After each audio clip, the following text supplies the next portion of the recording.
Hi, it's Danny Beck. Back with a short comment. I was taking a survey for YouTube. It was supposed to be 17 minutes. It felt like it was 2 hours.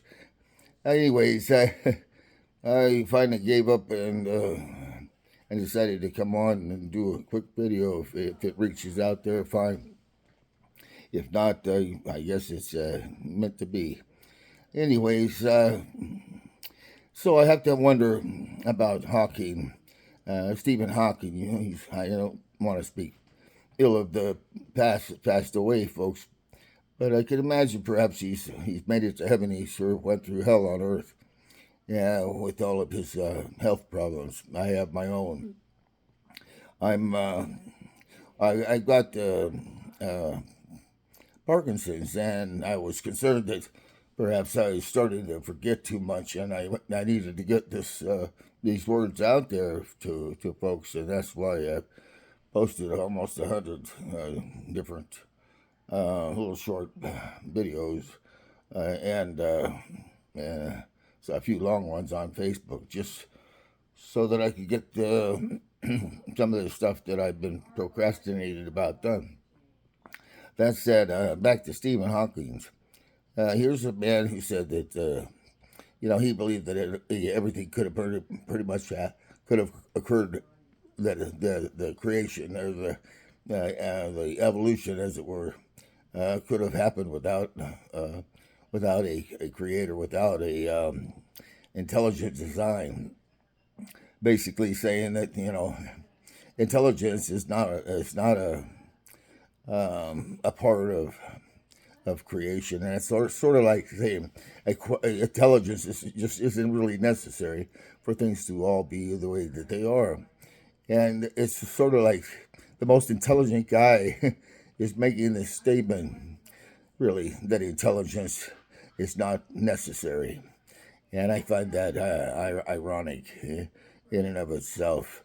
Um, without without a creator, in particular, without a God that is a God of love, nothing at all really matters whatsoever. Without no matter what you do, if it's not done in love, it's pointless. But love, it brings purpose and quality to all things. And poor Stephen Hawking. Now perhaps he's there up there in the in the bosom of Abraham, as it were, like Lazarus, and and he's got to have a few regrets about things that he's said at this point. Um, so the smartest guy determines that being smart really isn't all that it's cracked up to be, and perhaps he's right there. Um, as far as Einstein goes, I I was so impressed with the verse in the Book of Wisdom. It's Catholic. It's one of the apocrypha books that was later left out of the Protestant books, but it was the Book of Wisdom was around at the time that John of Patmos wrote the Revelation. I know that much. And in that book, he refers to all things being that God has created, that God has done that by measure, number, and weight. And I thought, well, let's see, Einstein talked about E energy equals mass times the speed of light squared, and the speed of light is a measurement, and everything that's atomic has an atomic number and atomic weight, and so the idea that E equals mc squared was something that was around way back when the Book of Wisdom was written. God has created all things and delegated them by measure, number, and weight. So much for Einstein's um, superior intelligence with regards to E equals mc squared, at least. I'm not knocking the fact that his math skills are far more superior than mine. However, um, I think that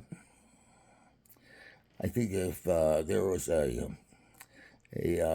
more cruel judge of everything that is, it would have to be mathematics. The numbers don't lie, right? But they don't have any forgiveness or any mercy. And sometimes those two things are the only way back to love that mortal men have. And and so they become extremely important if your priority is love. If your priority is things adding up, I don't think they add up unless there's love involved. But be that as it may, um, that's my take on Einstein. Tesla is fascinating because he believed there was an ether and that everything traveled through the ether. And I think he was probably more spiritually inclined than his two counterparts, Hawking and Einstein. And I think he was aware that at one time, perhaps, the mankind could communicate telepathically, and that was before the Tower of Babylon and the confusion of the languages. If we ever come back to a time when we can all communicate telepathically, it will be much like Paul wrote in Corinthians. He says, we know in part and we prophesy in part, but when the perfect is come, that which was in part will be done away. For now I look through a glass dimly, but then face to face, for I shall be known. For I shall know, even as I am also known. I will know what others think about me, and what I have done to benefit or harm them I shall be fully aware of at that time. And I think that will be the heaven or hell that some of us look forward to and others regret. Um, the truth is a powerful thing, and if I sat on it and didn't say anything, then maybe I would be held accountable for withholding the truth, and a lot of people would be off the hook, and I'd be on it. And I thought to myself, maybe that's not such a bad thing to be the one that withholds the truth from folks, rather than the one that gives it to them, and then they have no cloak for their sins, as Jesus said. At any rate, I think it's time that the truth came out that we are eternal beings, and I think the more we work at that, understanding that, the more we'll realize it's true. As for artificial intelligence, I initially welcomed it. It sounded like the knowledge, the knowledge of a computer, perhaps even becoming self-aware, might might come to the conclusion that, by golly, there really is a God, and and it makes total sense for there to be one. And I wonder if that will happen. I wonder if artificial intelligence will actually have a sense someday of what it is like to have a sense of smell and taste, a touch, um, a sense of blood, sweat, and tears, a sense of heart, mind, and soul all working together or working in different directions and fighting with one another. I wonder if our artificial intelligence will ever imagine and then sense what it is like to be a human, a God child, a, a creation of the Heavenly Father. How profound that really is. Uh, throughout eternity, as it were, what awaits us in the future. Um, at any rate, I got all fired up after taking that survey, and just felt like I had to communicate to whoever out there might listen. If you're listening, I'm not getting any real. I'm getting very, very limited amounts of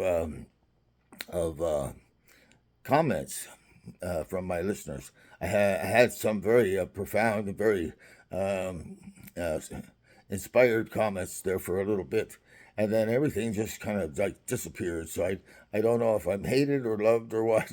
Leave me some comments. Give me some thumbs up if you are following my pages and looking at some of my work. I pulled a few things off just because it was got too busy, and I withheld several of the pieces that were doing quite well, really. Um, but they plateaued out. They went up real fast and stopped, run up real fast and stopped. I had I had several pieces that I thought, well, maybe they'll take off. Maybe they'll still stay active, but some of them they went down to one a week. One person was seeing it's like I don't know if it's that hard to find on other folks' channels or if they really have just had enough of me. At any rate, um, have a nice day. Have a nice week. Merry Christmas, Happy Hanukkah, Happy Holidays, whatever it is that you would prefer. Let it be one of eyes wide open to opportunities and positive possibilities. Have a nice day. Good night from Dan, Beck, and Mary, and Bella. I thought it was funny. I was doing one of my presentations, and Bella was hopping all around me. She's jumping up into the bookshelf, and she's been a big part of my even beginning to come on YouTube, um, because she carried her cat treat out of the cupboard. And when I posted that, I realized how easy it was to at least put my material out there and start to collect it in that forum. And so that's what I did.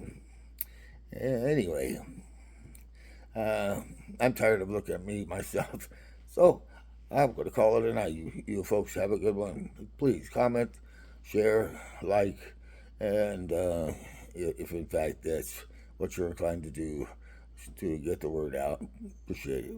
Thanks. Good night.